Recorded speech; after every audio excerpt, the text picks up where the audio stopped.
നമസ്കാരം സുഹൃത്തുക്കളെ, മാരിയോയാണ്. ഈ ലൈവ് വീഡിയോ ഞാൻ ഇടുമ്പോൾ എനിക്കൊരു കാര്യം അറിയാം. നന്നായിട്ട് കുറേ കമൻറ്റ് പൊങ്കാല ഇടുന്നവർ വരികയും എനിക്ക് നല്ല പൊങ്കാല ഇട്ട് തരികയും ചെയ്യുമെന്ന് എനിക്ക് നന്നായി അറിയാം. എന്നിട്ടും ഞാൻ ഈ വീഡിയോ ലൈവായിട്ട് പോകാൻ ഒരു കാരണമുണ്ട്. അതെന്താണെന്ന് പറയാം. അതിൻ്റെ മുമ്പ് ഞാനിപ്പോൾ നിൽക്കുന്ന സ്ഥലം ഏതാണെന്ന് പറഞ്ഞോട്ടെ. ഞാനിപ്പോൾ ഉള്ളത് രാജസ്ഥാനിലെ ജയ്പൂരിലെ ഒരു ധാബയിൽ വന്നതാണ്. സത്യം പറഞ്ഞാൽ ഒരു 10-15 ദിവസമായി യാത്ര തുടങ്ങിയിട്ട്. ബൈ റോഡാണ് യാത്ര. അപ്പോൾ യാത്രാ ക്ഷീണം നന്നായിട്ടുണ്ട് എന്നുള്ളത് ഒരു റിയാലിറ്റിയാണ്. എന്തിനാണ് ഞാൻ ഇങ്ങനെ ഒരു ലൈവ് വീഡിയോ ഇടുന്നതെന്ന് ചോദിച്ചു കഴിഞ്ഞാൽ, കഴിഞ്ഞ കുറച്ച് ദിവസങ്ങളായിട്ട് ഞാൻ നാട്ടിൽ നിന്ന് യാത്ര തുടങ്ങിയത് മുതൽ ഇടയ്ക്കിടയ്ക്കാണ് ഫേസ്ബുക്ക് നോക്കാൻ പറ്റുന്നത്. നോക്കുമ്പോഴെല്ലാം കാണുന്നത് ലോകത്തിലുള്ള മുഴുവൻ കത്തോലിക്കരുടെയും ആത്മീയ നേതാവ്, അല്ലെങ്കിൽ ആത്മീയമായി നമ്മുടെ എല്ലാം പിതാവ് മാർപ്പാപ്പയെക്കുറിച്ച് ഒരുപാട് അഭ്യൂഹങ്ങളാണ്. കുറച്ച് പേര് മരിച്ചു എന്നും പറഞ്ഞിട്ട്, കുറച്ച് പേര് വയ്യാതിരിക്കുന്നു എന്നും പറഞ്ഞിട്ട്, കുറച്ച് ഇങ്ങനെ ഒരുപാട് അഭ്യൂഹങ്ങളാണ്. ആ അഭ്യൂഹത്തിൻ്റെ ഇടയിൽ കണ്ട ഒരു പ്രധാനപ്പെട്ട കാര്യം ആണ് എന്നെക്കൊണ്ട് ഈ വീഡിയോ റെക്കോർഡ് ചെയ്യിപ്പിക്കുന്നത്. അത് ഇന്ന് രാവിലെയാണ്. അതായത് ഭാരതത്തിലെ മുഴുവൻ മെത്രാന്മാരുടെയും സമിതി, മെത്രാൻ സമിതി, അതായത് കാത്തലിക് ബിഷപ്പ് കോൺഫറൻസ് ഓഫ് ഇന്ത്യയുടെ ഇപ്പോഴത്തെ എന്താ പറയുക, നല്ല സ്ട്രോങ് ആയ നമ്മളുടെ പ്രസിഡൻറ്റ്, തൃശ്ശൂർ രൂപതയുടെ മെത്രാപ്പൊലീത്തയാണല്ലോ നമ്മുടെ അഭിവന്യ ആൻഡ്രൂസ് താഴത്തെ മെത്രാപ്പൊലീത്ത. അദ്ദേഹം ഒരു ആഹ്വാനം നടത്തി ഇന്നലെ, അതായത് ഞായറാഴ്ച, എല്ലാ പള്ളികളിലും പരിശുദ്ധ പിതാവിന് വേണ്ടി പ്രത്യേകം പ്രാർത്ഥിക്കണമെന്ന്. അപ്പോൾ ഈ ഒരു ആഹ്വാനത്തെ, അല്ലെങ്കിൽ ഈ ഒരു എന്താ പറയുക, പ്രഖ്യാപനത്തെ എല്ലാവരും മനസ്സിൽ കൊണ്ട്, ഇപ്പം ഞാനടക്കം എല്ലാവരും തന്നെ മനസ്സിൽ കൊണ്ട് നമ്മളെല്ലാം പിതാവിന് വേണ്ടി പ്രാർത്ഥിച്ചുകൊണ്ടിരിക്കുമ്പോൾ, മാർപ്പാപ്പയ്ക്ക് വേണ്ടി പ്രാർത്ഥിക്കുമ്പോൾ, കുറേ പേര് കമൻ്റായിട്ടും അതുപോലെ തന്നെ വ്യക്തിപരമായി ഇൻബോക്സിലായിട്ടും വാട്സപ്പിലായിട്ടും എനിക്ക് മെസ്സേജ് അയച്ചിരിക്കുകയാണ്. ഈ ഭാരതത്തിലെ മെത്രാൻ സമിതിയിലുള്ള എല്ലാ മെത്രാന്മാരും, പ്രത്യേകിച്ച് ആൻഡ്രൂസ് പിതാവും ഒക്കെ എന്തിനാണ് ഇങ്ങനെ പ്രാർത്ഥിക്കാൻ പറയുന്നത്? മാർപ്പാപ്പയെ എങ്ങനെയെങ്കിലും നേരെ നമ്മളുടെ ആലപ്പുഴയിലുള്ള കൃപാസനത്തിലെത്തിച്ചാൽ പോരെ. ഇനി അല്ല എങ്കിൽ മാർപ്പാപ്പയ്ക്ക് വരാൻ പ്രായാധിക്യ പ്രശ്നമുണ്ടെങ്കിൽ ഇവിടുന്ന് ജോസഫച്ചൻ കൃപാസനത്തിലുള്ള സാധനങ്ങളൊക്കെ ആയിട്ട് നേരെ അങ്ങ് റോമിലേക്ക് പോയാൽ പോരെ, രോഗസൗഖ്യം കിട്ടില്ലേ എന്നൊക്കെ പറഞ്ഞ് വിശ്വാസത്തെ ഒരുപാട് അവഹേളിക്കുന്നതും കളിയാക്കുന്നതുമാണ് വായിക്കാനും കേൾക്കാനിടയായത്. രസമതല്ല, ഇങ്ങനെ ഏറ്റവും അധികം കളിയാക്കുന്നവരും കുറ്റപ്പെടുത്തുന്നവരും ഒക്കെ ഒറിജിനൽ പ്രൊഫൈലിലുള്ള നല്ല ക്രിസ്ത്യാനികളുമാണ് പലപ്പോഴും. അതായത് പേരുകൊണ്ടും അവരുടെ പ്രൊഫൈൽ കൊണ്ടും അവർ ക്രിസ്ത്യാനികളാണ്, നല്ല നസ്രാനികളാണ്. പലരും സിറോ മലബാറുകാരാണ്, പലരും മെത്തീനാണ്, പലരും മലങ്കരയാണ്, പലരും മറ്റ് ഡിനോമിനേഷനിൽ പെട്ടവരാണ്. എന്തുകൊണ്ടാണ് ഇങ്ങനെ കളിയാക്കുന്നത് എന്നതിനെക്കുറിച്ചാണ് എന്നെ ഇന്ന് രാവിലെ വല്ലാതെ സങ്കടപ്പെടുത്തിയത്. അതായത് അതിങ്ങനെ കണ്ടു കഴിഞ്ഞപ്പോൾ കുറേ പേര് എനിക്ക് അയച്ചു തന്നപ്പോൾ എനിക്കൊരു കാര്യം പറയാനുണ്ട്. ഈ രോഗശാന്തി തട്ടിപ്പ് ക്രിസ്ത്യാനികളുടെ ഇടയിൽ നടക്കുന്നുണ്ടോ എന്ന് നിങ്ങൾ ചോദിച്ചാൽ ഞാൻ പറയും 100% നടക്കുന്നുണ്ട്. സത്യമായിട്ടും നടക്കുന്നുണ്ട്. രോഗശാന്തി തട്ടിപ്പ് നടക്കുന്നുണ്ട്. അത് പറയാൻ നീ ആരാ എന്നൊക്കെ ചോദിച്ചേക്കാൻ ചിലർ. അവരോട് ആദ്യം പറയാം, ഞാൻ 1996 മുതൽ ഡിവൈൻ ധ്യാന കേന്ദ്രത്തിലുണ്ട്. 98 മുതലാണ് വചന പ്രഘോഷകനായി മാറി വചനം പറയാൻ തുടങ്ങുന്നത്. ഡിവൈൻ ധ്യാന കേന്ദ്രം എന്ന് പറഞ്ഞാൽ വേൾഡിൽ തന്നെ ഏറ്റവും പ്രധാനപ്പെട്ട ഒരു ധ്യാന കേന്ദ്രമാണ്. ഒരർത്ഥത്തിൽ പറഞ്ഞാൽ കരിസ്മാറ്റിക്കുകാരുടെ ആട്ടുതൊട്ടിലെന്നൊക്കെ വേണമെങ്കിൽ വിളിക്കാം. എനിക്ക് തോന്നുന്നു കേരളത്തിലെന്നല്ല, ഓൾ ഇന്ത്യയിലുള്ള, ഇന്ത്യയിൽ മാത്രമല്ല മറ്റ് വിദേശ രാജ്യങ്ങളിലുമുള്ള ഒരുപാട് കരിസ്മാറ്റിക് പ്രധാനപ്പെട്ട ലീഡേഴ്സുമായി വളരെ അടുത്ത ബന്ധമുള്ള ഒരാളുമാണ് മാരിയോ ജോസഫ്. എനിക്ക് വളരെ അടുത്ത് ഇവരെല്ലാം അറിയാം. ഇവരുടെ കൈപിടിച്ച് നടന്നും ഇവരുടെ കൂടെ കിടന്നുറങ്ങിയും ജീവിച്ച ഒരാളാണ്. ഒരു കാര്യം പറയാം, കരിസ്മാറ്റിക് മൂവ്മെൻറ്റിൽ ഒറിജിനൽ രോഗശാന്തി സൂപ്പറായിട്ട് നടക്കുന്നുണ്ട്. അത് കണ്ട് വളർന്ന ആളാണ് ഞാൻ, അത് അനുഭവിച്ച ആളാണ് ഞാനിപ്പോൾ നിങ്ങളോട് ഒരു ലൈവ് വീഡിയോ പറയുകയാണെങ്കിൽ രോഗശാന്തി കിട്ടിയ ഒരാളാണ്, അല്ലെങ്കിൽ 20 വർഷം മുമ്പ് തട്ടിപ്പോണ്ട ആളാണ്, 21 വർഷം മുമ്പ് മരിച്ചു പോകേണ്ട ആളാണ്.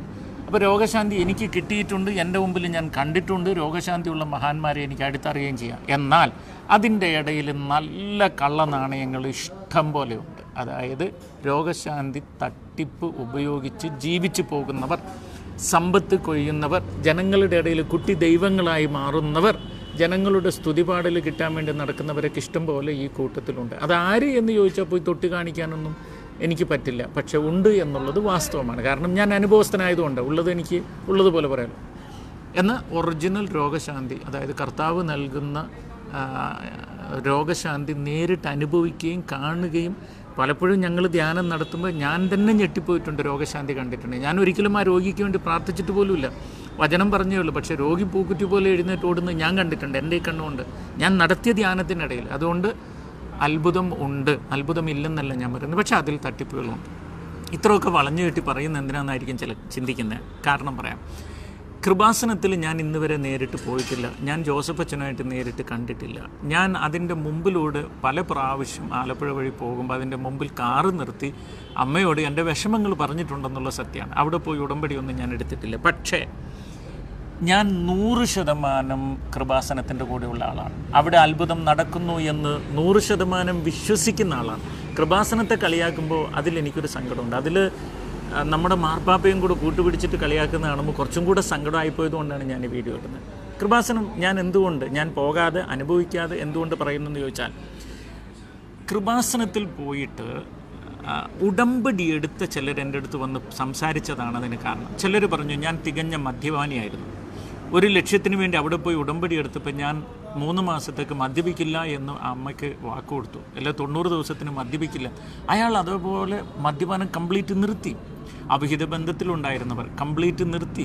അതുപോലെ ക്രൂര മനോഭാവമുള്ളവർ കംപ്ലീറ്റ് നിർത്തി. എന്ന് പറഞ്ഞാൽ ഒരു മനുഷ്യൻ അവിടെ ചെന്ന് ഉടമ്പടി എടുക്കുമ്പോൾ അവൻ്റെ ഉള്ളിലുള്ള കുറേ തിന്മകൾ നന്നായി ധ്യാനിച്ച് കുമ്പസാരിക്കുന്നതിനേക്കാൾ ആഴമായിട്ട് അവനെ തന്നെ പ്യൂരിഫൈ ചെയ്യുന്ന അവന്മാരെയും അവൾമാരെയും, ഞാൻ പറയുന്ന ആണുങ്ങളെയും പെണ്ണുങ്ങളെയും യുവതികളെയും യുവാക്കന്മാരെയും, മയക്കുമരുന്നിന് അടിമയായ കുട്ടികൾ പോലും കൃപാസനത്തിൽ പോയിട്ട് ഉടമ്പടി എടുത്ത് അതിൽ നിന്ന് കംപ്ലീറ്റ് പിന്മാറിയെന്ന് എൻ്റെ മുമ്പിൽ വന്ന് സാക്ഷ്യപ്പെടുത്തിയിട്ടുണ്ട്.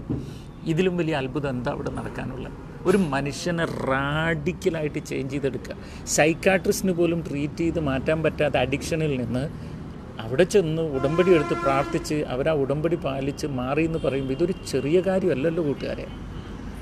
ഇതേപോലെ എന്നെ അത്ഭുതപ്പെടുത്തിയ മറ്റൊരു കാര്യം എന്നാന്ന് ചോദിച്ചു കഴിഞ്ഞാൽ, ഈ നമ്മൾ കുറേ നന്മ പ്രവൃത്തി ചെയ്തുകൊണ്ടിരിപ്പുണ്ടല്ലോ ഫിലോക്കാലിയ. ഇപ്പം വയനാട്ടിൽ ദുരന്തത്തിൽ പോയവർക്കുള്ള വീട് വെക്കുന്ന പോലെ, കൂട്ടിക്കൽ വെച്ച പോലെ, ചെല്ലാനത്ത് വെച്ചതുപോലെ, മറ്റ് കേരളത്തിലെ എല്ലാ ജില്ലകളിലും വീട് വെച്ച് പോയതുപോലെ 100-200-ലധികം വീടുകൾ ഓൾറെഡി നമ്മൾ വെച്ച് കഴിഞ്ഞു. 5000-6000 കുടുംബങ്ങൾക്ക് മരുന്ന് കൊടുക്കുന്നു. അതുപോലെ തന്നെ 100-100ഓളം അനാഥരായ പിള്ളേരെ പഠിപ്പിക്കുന്നു. 100-ലധികം എന്താ പറയുക, വിവാഹം നടക്കാൻ ബുദ്ധിമുട്ടുള്ള കുടുംബത്തിലുള്ളവരെ വിവാഹം നടത്തിയിട്ട് ഇങ്ങനെയൊക്കെ ഒരുപാട് നന്മ പ്രവൃത്തി ചെയ്യുമ്പോൾ ചില ആളുകൾ ഞങ്ങൾ വന്ന് സഹായിക്കുമ്പോൾ പറയുന്നൊരു വാക്കുണ്ട്, സാറേ ഞങ്ങൾ കവനൻ്റ് പ്രയർ ഗ്രൂപ്പിലേതാണ്. ആ വാക്ക് ശ്രദ്ധിക്കണം. ഞങ്ങൾ കവനൻ്റ് പ്രയർ ഗ്രൂപ്പിലേതാണ്. ഞങ്ങൾ പ്രയർ ഗ്രൂപ്പെല്ലാം തീരുമാനിച്ചിട്ട് ഒരു ചെറിയൊരു എമൗണ്ട് തരികയാണ്, ഒരു 50,000 തരികയാണ്. 5 രോഗികൾക്ക്, കിഡ്നി രോഗികൾക്ക് 5000-ൻ്റെ മരുന്ന് മേടിച്ചു കൊടുക്കാൻ, അല്ല 10,000-ൻ്റെ മരുന്ന് മേടിച്ചു കൊടുക്കാൻ, അല്ലെങ്കിൽ ഒരു വീടിനെ സഹായിക്കാൻ. പ്രത്യേകിച്ച് വയനാട്ടിലെ ദുരന്തത്തിൽ കഷ്ടപ്പെടുന്ന കുടുംബങ്ങളെ സഹായിക്കാൻ അമേരിക്കയിലുള്ള ഒരു കവനൻ്റ് പ്രയർ ഗ്രൂപ്പ് അയച്ചു തന്നത് 2 ലക്ഷം രൂപയാണ്. 1-2 ഒന്നുമല്ല. അത് നമ്മൾ നേരിട്ട് ആ കുടുംബങ്ങളെ നേരിട്ട് കൊണ്ടുപോയി സപ്പോർട്ട് ചെയ്യുകയും ചെയ്തു. ഞാനിതെന്തിനാണ് പറയുന്നതെന്ന് വെച്ചാൽ, ഈ കവനൻ്റ് പ്രയർ ഗ്രൂപ്പ് അല്ലെങ്കിൽ ഈ ഉടമ്പടി പ്രാർത്ഥനയിൽ ജോയിൻ ചെയ്യുന്ന ലോകത്തിലുള്ള മനുഷ്യരുടെ ഒരു പ്രത്യേകത, അവർ ഭയങ്കരമായിട്ട് നന്മ ചെയ്യുന്നുണ്ട്. അതിനെനിക്ക് അപ്രിഷ്യേറ്റ് ചെയ്യാതിരിക്കാൻ വയ്യ. പലപ്പോഴും ഞാൻ പറയുന്ന ഈ രോഗശാന്തി തട്ടിപ്പ് നടത്തുന്ന ആളുകൾ പലപ്പോഴും ചെയ്യുന്നതെന്നറിയാം, രോഗശാന്തിയും അത്ഭുതമൊക്കെ കാണിച്ച് ജനങ്ങളുടെ കയ്യിൽ നിന്ന് സമ്പത്ത് കിട്ടുമ്പോൾ അവരുടെ സ്വത്ത് വിസ്തൃതി കൂടി പോവുകയോ, ഇനി അല്ലെങ്കിൽ അവരുടെ ചാനലിൻ്റെ വിസ്തൃതി കൂടി പോവുകയോ, അവർ സുവിശേഷ വേല എന്ന് പറഞ്ഞിട്ട് ഒരുപാട് കാശ് സമ്പത്ത് ദുർവിനിയോഗം ചെയ്യുകയോ ചെയ്യുന്നതൊക്കെ കാണുമ്പോൾ ഈ കവനൻ്റ് പ്രയർ ഗ്രൂപ്പിലുള്ളവർ ശരിക്കും അർഹതപ്പെട്ട പാവങ്ങളെ സഹായിക്കാനാണ് ഉടമ്പടി എടുക്കുന്നതെന്നുള്ളതാണ്. അതായത് ഞാൻ ഇന്ന് 10 കുടുംബത്തിന് ഭക്ഷണം കൊടുത്തോളാം, ഞാൻ 10 കുട്ടികൾക്ക് സ്കൂൾ ബാഗ് മേടിച്ചു കൊടുത്തോളാം, അല്ലെങ്കിൽ ഞാൻ എന്താ പറയുക 10 പെൺപിള്ളേരെ വിവാഹം കഴിപ്പിച്ച് വിടാൻ സഹായിച്ചോളാം, അല്ലെങ്കിൽ ഭവനം പണിയാൻ ബുദ്ധിമുട്ടുന്ന ഒരാൾക്ക് 10 ചാക്ക് സിമൻറ്റ് മേടിച്ചു കൊടുത്താം എന്നൊക്കെയുള്ള കവനൻ്റ് ഇവരെടുക്കുകയും അതിനെ പ്രിയപ്പെട്ട ജോസഫ് അച്ഛൻ പ്രോത്സാഹിപ്പിക്കുകയും ചെയ്യുന്നതാണ് എൻ്റെ മനസ്സിനെ ഭയങ്കരമായിട്ട് സ്വാധീനിച്ചത്. അതുകൊണ്ട് കൃപാസനത്തെ ചുറ്റിപ്പറ്റിയിട്ടുള്ള ഈ അവഖ്യാതികളൊക്കെ എന്ന് പറഞ്ഞാൽ ഒരുതരം അസൂയയിൽ നിന്നുള്ളതാണ്. ഇത് 2 ഗ്രൂപ്പിന് അസൂയുണ്ട്. രോഗശാന്തി തട്ടിപ്പ് മൂലം സ്വയം വീർത്തു വരുന്ന ആളുകൾക്ക് ഈ നന്മ പ്രവൃത്തി കാണുമ്പോൾ ഉൾക്കൊള്ളാൻ ഇച്ചിരി ബുദ്ധിമുട്ടുണ്ടാകും. ഞാൻ അനുഭവിച്ചതുകൊണ്ടാണ് പറയുന്നത്.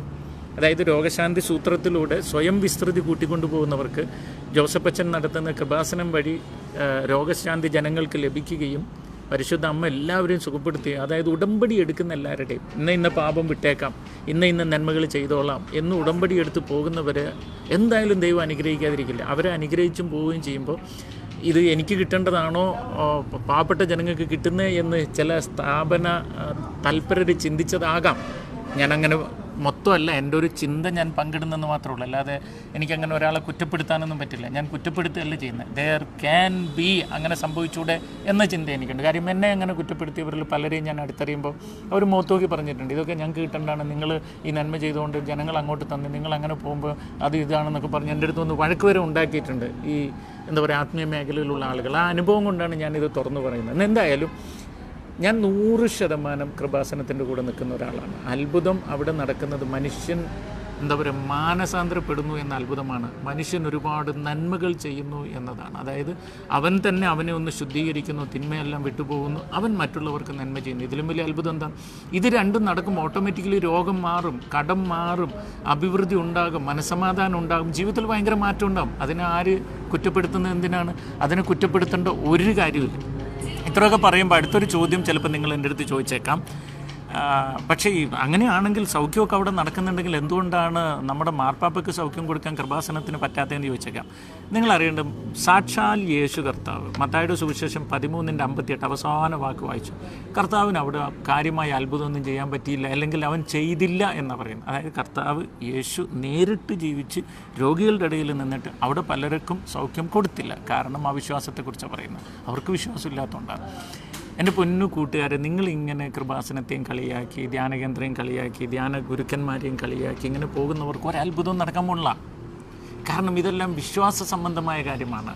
Believe is true for those who believe എന്ന വിശ്വാസം വിശ്വസിക്കുന്നവർക്ക് മാത്രം സത്യമായൊരു കാര്യമാണ്. നിങ്ങൾക്ക് മനസ്സിലാക്കാവുന്ന ഭാഷയിൽ, അത് മലയാളത്തിൻ്റെ ഭാഷയെ ഒരു പ്രശ്നം. മലയാളത്തിൽ വിശ്വാസം എന്നുള്ള ഒറ്റ വാക്കേ ഉള്ളൂ, പക്ഷേ തമിഴിൽ നമ്പിക്കൈ എന്നും വിശ്വാസം എന്നും 2 വാക്കുണ്ട്. ഇംഗ്ലീഷിൽ ബിലീഫ് എന്നും ഫെയ്ത്ത് എന്നും 2 വാക്കുണ്ട്. ഇത് രണ്ടും തമ്മിലുള്ള വ്യത്യാസം മനസ്സിലാക്കിയ കാര്യം അറിയും. ഇപ്പോൾ ഉദാഹരണത്തിന് ഞാൻ പറയാണ്, കാപ്പി കുടിച്ചാൽ വയറ് വേദനിക്കും എന്നത് എൻ്റെ വിശ്വാസമാണ്. ഐ റിപ്പീറ്റ്, കാപ്പി കുടിച്ചാൽ വയറ് വേദനിക്കും എന്നത് എൻ്റെ വിശ്വാസമാണ്. അതുകൊണ്ട് ഞാൻ ഒരിക്കലും കാപ്പി കുടിക്കാറില്ല. കാപ്പി കുടിച്ചാൽ എനിക്ക് വയറ് വേദനിക്കാറുണ്ട്, ഞാൻ ഭയങ്കരമായിട്ട് കഷ്ടപ്പെടാറുണ്ട്, സങ്കടപ്പെടാറുണ്ട്. അപ്പം വിശ്വസിക്കുന്ന എനിക്ക് കാപ്പി കുടിച്ചാൽ വയറ് വേദനിക്കുമെന്ന് വിശ്വസിക്കുന്ന എനിക്കത് സത്യമാണ്, എനിക്കൊന്നും വയറ് വേദനിക്കും. പക്ഷേ എൻ്റെ മുമ്പിൽ ഇപ്പോൾ ക്യാമറ പിടിച്ച് ഇരിക്കുന്നത് എനോക് ജോസഫ് ആൻ്റണിയാണ്. അവന് കാപ്പി പിടിച്ചാൽ വയറുവേദനിക്കുന്നുള്ള വിശ്വാസമില്ല. അതുകൊണ്ട് അവൻ ഇന്ന് രാവിലെ 2 ഗ്ലാസ് കാപ്പി പിടിച്ചു. അവനൊരു കുഴപ്പമില്ല. എന്നോട് കുടിക്കുമെന്ന് ചോദിക്കുമ്പോൾ ഞാൻ പറഞ്ഞു പറ്റില്ല, കാരണം എനിക്ക് വയറുവേദനിക്കും. അപ്പോൾ വിശ്വാസം വിശ്വസിക്കുന്നവർക്കാണ് സത്യം. പ്രാർത്ഥിച്ചാൽ എനിക്ക് സൗഖ്യം കിട്ടുമെന്ന് വിശ്വസിക്കുന്നവൻ ആരാണോ അവൻ കൃപാസനത്തിൽ പോയാൽ സൗഖ്യം കിട്ടും. വിശ്വസിക്കാത്തവൻ അങ്ങോട്ട് ചെന്നിട്ട് കാര്യമില്ല. അതുകൊണ്ട് പലർക്കും സൗഖ്യം കിട്ടി, പലർക്കും കിട്ടിയില്ല എന്ന് പറയുന്നതിൽ ഒറ്റ കാര്യമുള്ളൂ, നിങ്ങളത് വിശ്വസിച്ചിട്ടില്ലെന്ന്. പിന്നെ പരിശുദ്ധ പിതാവിൻ്റെ കാര്യമാണ്. ഇങ്ങോട്ട് നോക്കണം, നിങ്ങൾ പ്രധാനപ്പെട്ടൊരു കാര്യമാണ്. ഈ ആരും ഇവിടെ കൃപാസനത്തിൽ, പ്രത്യേകിച്ച് കൃപാസനത്തിലെ ജോസഫച്ചൻ ഇന്ന് വരെ പ്രായാധിക്യത്തിൽ രോഗത്താൽ കഷ്ടപ്പെടുന്നവർ ഇവിടെ വായോ, നിങ്ങളുടെ രോഗം മാറ്റി നിങ്ങളെ യുവാക്കന്മാരാക്കി ഓടിവിടാമെന്നൊന്നും അവിടെ ജോസഫച്ചൻ പറഞ്ഞിട്ടില്ല. കളിയാക്കുന്നതിനൊരു മര്യാദ വേണ്ടേ? ചിന്തിക്കണ്ടേ നിങ്ങൾ? ഒരു 70 കഴിഞ്ഞവർ, 75 കഴിഞ്ഞവർ, 80 കഴിഞ്ഞവർ, 90 കഴിഞ്ഞവരൊക്കെ പ്രായാധിക്യത്താൽ കിടപ്പ് രോഗികളായവരൊക്കെ ഓടി വായോ, എല്ലാവരും കൂടെ എഴുന്നേപ്പിച്ച് 32 വയസ്സാക്കിയിട്ട് ഞാൻ ഓടിച്ചു വിടാം എന്നൊന്നും കൃപാസനത്തിൽ എന്ന ലോകത്ത് ഒരു ധ്യാനകേന്ദ്രത്തിൽ ആരും പറഞ്ഞിട്ടില്ല. പിന്നെ എന്തിനാ ഇങ്ങനെയൊക്കെ പറയുന്നത്? പിന്നെ നിങ്ങൾ നമ്മുടെ മാർപ്പാപ്പയെക്കുറിച്ച് പറയുമ്പോൾ ഓർക്കേണ്ട ഒരു കാര്യം, മാർപ്പാപ്പ നല്ല യുവാവായിരുന്ന കാലത്ത് ലങ്സിനൊരു അസുഖം വന്ന് ഒരു പക്ഷേ അന്ന് തീർന്നു പോകുമെന്ന് ചിന്തിച്ചെടുത്ത് നിന്ന് ദൈവം അദ്ദേഹത്തെ സൗഖ്യപ്പെടുത്തി. ശ്രദ്ധിക്കണേ, സൗഖ്യപ്പെടുത്തി ഇത്ര പ്രായം വരെ കൊണ്ടു നടന്ന് ലോകത്തിൻ്റെ നെറുകയിൽ, അതായത് ലോകത്തിലുള്ള സകല കത്തോലിക്കരുടെയും അജയ്യനായ നേതാവ്, കാരുണ്യത്തിൻ്റെ മുഖമാക്കി മാറ്റിയതാണ് അദ്ദേഹത്തെ. അദ്ദേഹത്തിലും വലിയ അത്ഭുതം നമുക്കിപ്പോൾ പെട്ടെന്ന് നോക്കിയാൽ, ചുറ്റും നോക്കിയാൽ അദ്ദേഹത്തെ പോലെ ഒരു അത്ഭുതത്തെ നമുക്ക് കണ്ടെത്തില്ല. അത്രയും വലിയ മഹാനാണ്. അപ്പം അത്രയും അത്ഭുതം ചെയ്ത് ദൈവം ഇവിടെ എത്തിച്ച ഒരാളുടെ പേരിൽ നിങ്ങൾ ഇത്രത്തോളം അപഖ്യാതികളും കളിയാക്കലും ഒക്കെ എഴുതുമ്പോൾ ഇതൊക്കെ ഒരുതരം ഫ്രസ്ട്രേഷനാണ്. ഞാനൊരു കാര്യം പറയാം, ജീവിതത്തിൽ എന്തൊക്കെയോ നേടാൻ ആഗ്രഹിക്കുക, അതിനുവേണ്ടി കുറേ പരിശ്രമിക്കുക, എന്നിട്ടൊന്നും നടക്കാതെ വരിക, അങ്ങനെ നിരാശരാകുക. ഈ നിരാശരുടെ കുഴപ്പം, ഇവർ പോകുന്ന വഴിക്ക് മുഴുവൻ നിരാശ വെതറിക്കൊണ്ടിരിക്കും. അവർക്കൊന്നിലും നന്മ കാണാൻ പറ്റില്ല, ഒന്നിലും. ഇവരെങ്ങനെയാണെന്നറിയോ, ഒരു വഴിക്ക് പോയപ്പോൾ ഒരു എലി ചത്ത് കിടക്കുന്നുണ്ട്, അതിന് തോണ്ടിയെടുത്തിട്ട് അതുമായിട്ട് നടന്നു കഴിഞ്ഞ് ഇവർ പോകുന്നിടത്തെല്ലാം നാറ്റം മാത്രമേ ഉണ്ടാവുള്ളൂ. ഇവർ വാ തുറന്നാൽ ഇങ്ങനെയുള്ള വിദ്വേഷം മാത്രം പ്രചരിപ്പിച്ചുകൊണ്ടിരിക്കും. സഭയെ കുറ്റപ്പെടുത്തി, പിതാക്കന്മാരെ കുറ്റപ്പെടുത്തി, ധ്യാനകേന്ദ്രങ്ങളെ കുറ്റപ്പെടുത്തി, ഗുരുക്കന്മാരെ കുറ്റപ്പെടുത്തി, പ്രാർത്ഥനയെ കുറ്റപ്പെടുത്തി. അതിങ്ങനെ ഈ ചത്ത എലിയെയും കൊണ്ടുപോയി ഇവൻ നാറ്റിച്ചുകൊണ്ട് പോകുമ്പോൾ ഇവൻ്റെ നാറ്റത്തിൽ പങ്കാളികളാകാൻ കുറേ പേരുണ്ടാവും. ഇപ്പോൾ എല്ലാവർക്കും അങ്ങനെയാണ്. അതായത് തേനീച്ചയുടെ സ്വഭാവം, അതായത് മധുരമുള്ള അല്ലെങ്കിൽ തേനുള്ള പൂവിലിരിക്കുന്നതിന് പകരം ചത്ത ശവത്തിലിരുന്ന് അതിൽ നിന്ന് അതിൻ്റെ അഴുക്ക് പരത്തിക്കൊണ്ടുപോകുന്ന ഈച്ചയുടെ സ്വഭാവമാണ് ഇപ്പം നമുക്ക് പലപ്പോഴും. നമ്മുടെ സ്വഭാവം പക്ക ഈച്ചയാണ്. അതായത് എവിടെ അഴുക്കുണ്ട്, രാവിലെ ഫേസ്ബുക്ക് തുറന്നിട്ട് എന്തെങ്കിലും ഒരു നെഗറ്റീവ് കണ്ട ഉടനെ അതൊരു 10 പേർക്ക് ഷെയർ ചെയ്തില്ലെങ്കിൽ നമുക്കൊരു സമാനമില്ല, 10 ലൈക്ക് കൊടുത്തില്ല നമുക്കൊരു സമാനമില്ല, നമുക്കൊരു ത്രില്ലാണ്. കാരണം നമുക്ക് ജീവിതത്തിൽ നേടാൻ പറ്റില്ല. അപ്പോൾ മറ്റുള്ളവരെ ഒന്ന് കളിയാക്കി കുറ്റപ്പെടുത്തുമ്പോൾ നമുക്കൊരു സുഖം എന്നുള്ളൊരു മനോഭാവമാണ്. അതിൽ നിന്നൊന്ന് മാറ്റിയിട്ട് എന്നെ കേട്ടുകൊണ്ടിരിക്കുന്ന എൻ്റെ എല്ലാ കൂട്ടുകാരും പറ്റുമെങ്കിൽ ഞാനൊരു തേനീച്ചയാണെന്ന് മനസ്സിലൊന്ന് ചിന്തിക്കാമോ? ഞാൻ പോകുന്ന വഴിക്ക് ഒത്തിരി അഴുക്കുകളുണ്ടെങ്കിൽ അവിടെ ഒന്നും ഇരിക്കില്ല. ഞാൻ നല്ല പൂക്കളിൽ മാത്രം ഇരിക്കും, തേനെടുക്കും, എന്നിട്ട് അടുത്ത പൂക്കളിൽ പോകും തേനെടുക്കും, ഈ തേന് ശേഖരിക്കും, ആർക്കെങ്കിലും ഗുണമുള്ള തരത്തിൽ ചെയ്യും. ഇങ്ങനെ ഒരു തേനീച്ചയായി മാറാൻ എനിക്കും നിങ്ങൾക്കും സാധിച്ചാൽ നമ്മൾ നന്മയുടെ ഒരു ഘോഷയാത്ര തന്നെ ഒരുമിച്ച് സൃഷ്ടിക്കും. വൈദവേ, ഞാനിപ്പോൾ പറഞ്ഞതിൻ്റെ സാരം ഇത്രയേ ഉള്ളൂ. മാർപ്പാപ്പയെ ചൊല്ലി ഇങ്ങനെ ആവശ്യമില്ലാത്ത അപഖ്യാതികൾ പറഞ്ഞ് പ്രചരിപ്പിക്കുന്നത് ഒരു നിരാശാ മൈൻഡ്, ഒരു ഫ്രസ്ട്രേറ്റഡ് മൈൻഡാണ്. അതുപോലെ തന്നെ അതിൻ്റെ പേരിൽ രോഗശാന്തിക്കാരെ മുഴുവനും കുറ്റപ്പെടുത്തുന്നത്, അല്ലെങ്കിൽ രോഗശാന്തി നൽകുന്ന ആത്മീയ ഗുരുക്കന്മാരെ, ദൈവകൃപയുള്ള ആത്മീയ ഗുരുക്കന്മാരെ മുഴുവനും കുറ്റപ്പെടുന്നത് തെറ്റാണ്. എന്നാൽ ഇതിൻ്റെ കൂട്ടത്തിൽ കള്ളനാണയങ്ങളുണ്ട്. അത് കർത്താവ് ഉണ്ടായിരുന്ന കാലത്തും ഉണ്ട് എന്നത് നിങ്ങൾ ഓർക്കണം. ആ കള്ളനാണയം ഏതാണെന്ന് തിരിച്ചറിയാൻ അതിൽ നിന്ന് മാറി നിൽക്കുക. ഏറ്റവും ശുദ്ധമായ നാണയം ഇത്രയേ ഉള്ളൂ. കർത്താവിൻ്റെ അവസാന വിധിയാണ്. ഞാൻ വിശന്നപ്പോൾ ആഹാരം തന്നുകൊണ്ട് സ്വർഗത്തിൽ പൊക്കോളാൻ, ഞാൻ നഗ്നനായിരുന്നപ്പോൾ വസ്ത്രം തന്നുകൊണ്ട് സ്വർഗത്തിൽ പൊക്കോളാൻ, ഇത്രയേ ഉള്ളൂ. എവിടെയെല്ലാം രോഗശാന്തി നടന്നാലും അതിൻ്റെ അവസാനം എന്തായിരിക്കണം എന്നറിയോ? മറ്റുള്ളവർക്ക് നന്മ ചെയ്യുക, നമ്മൾ നന്മയായി ജീവിക്കുക. അതായത് നമ്മൾ സകല പാപവും വിട്ടകലുക, മറ്റുള്ളവർക്ക് നന്മ ചെയ്യുക. ഇങ്ങനൊരു സാഹചര്യത്തിലേക്ക് നയിക്കുന്ന സകല ധ്യാനകേന്ദ്രങ്ങളും ദൈവത്തിൽ നിന്നുള്ളതാണ്, അതിനകത്തൊരു സംശയമില്ല. അപ്പോൾ കൃപാസനം 100% സപ്പോർട്ട് ചെയ്യേണ്ടതും അതല്ലെങ്കിൽ പ്രചരിപ്പിക്കപ്പെടേണ്ടതും അംഗീകരിക്കപ്പെടേണ്ടതുമാണെന്ന് ഉത്തമ ബോധ്യമുള്ള ഒരാളാണ് മാരിയോ ജോസഫ്. കഴിഞ്ഞ 28 വർഷത്തെ കരിസ്മാറ്റിക് നവീകരണ മുന്നേറ്റത്തിലെ അനുഭവത്തിൽ നിന്നുമാണ് ഞാനിത് പറഞ്ഞിരിക്കുന്നത്. ഇനിയും കവനൻ്റ് പ്രയർ ഗ്രൂപ്പിൽ ചേർന്നവർ, ഉടമ്പടി പ്രാർത്ഥനയിൽ ചേർന്നവർക്ക് ഒരുപാട് നന്മകൾ ലോകത്തിന് ചെയ്യാൻ സാധിക്കട്ടെ എന്ന് ആശംസിക്കുന്നു. എന്നെ കേട്ടുകൊണ്ടിരിക്കുന്ന കൃപാസനത്തിൽ ഒരിക്കലെങ്കിലും പോയ, കൃപാസനത്തെ അംഗീകരിക്കുന്ന അല്ലെങ്കിൽ ഉൾക്കൊള്ളുന്ന, പരിശുദ്ധ അമ്മയോട് സ്നേഹമുള്ള, അമ്മയുടെ മാധ്യസ്ഥം യാചിക്കുന്ന, ഉടമ്പടി എടുക്കുന്ന ഓരോരുത്തരോടും ഒരു കാര്യം പറയട്ടെ. ഇനിയും നന്മ ചെയ്യാൻ നമുക്ക് സാധിക്കണം. അതൊരു സ്ഥാപനത്തിൻ്റെ വളർച്ചയേക്കാളുപരി അർഹതപ്പെട്ട ജനങ്ങളുടെ കഷ്ടപ്പാടിൽ കണ്ണീരൊപ്പുന്നവരായി മാറാൻ ഓരോരുത്തർക്കും സാധിക്കട്ടെ. അങ്ങനെ ഒരു അത്ഭുതം നമുക്ക് സൃഷ്ടിക്കാൻ കഴിയും. നിർത്തുന്നതിന് മുമ്പ് വീണ്ടും പറയുന്നു, ഫിലോക്കാലിയ ഫൗണ്ടേഷൻ മനുഷ്യരുടെ നന്മ മാത്രം മുന്നേ കണ്ട് ഒരു പുതിയൊരു ബിസിനസ്സും കൂടെ തുടങ്ങാൻ പോവുകയാണ്, ഫിലോക്കാലിയ ഫുഡ് പ്രൊഡക്ട്സ്. അതുമായി ബന്ധപ്പെട്ടൊരു ലൈവ് വീഡിയോ ഓൾറെഡി ഇന്നലെ ഇട്ടിട്ടുണ്ട്. നിങ്ങളുടെ സപ്പോർട്ടും പ്രാർത്ഥനയും കൂടെ ഉണ്ടാകുമെന്ന് വിശ്വസിക്കുന്നു. ഉണ്ടാകാൻ വേണ്ടി യാചിക്കുകയും ചെയ്യുന്നു. Garh bless you.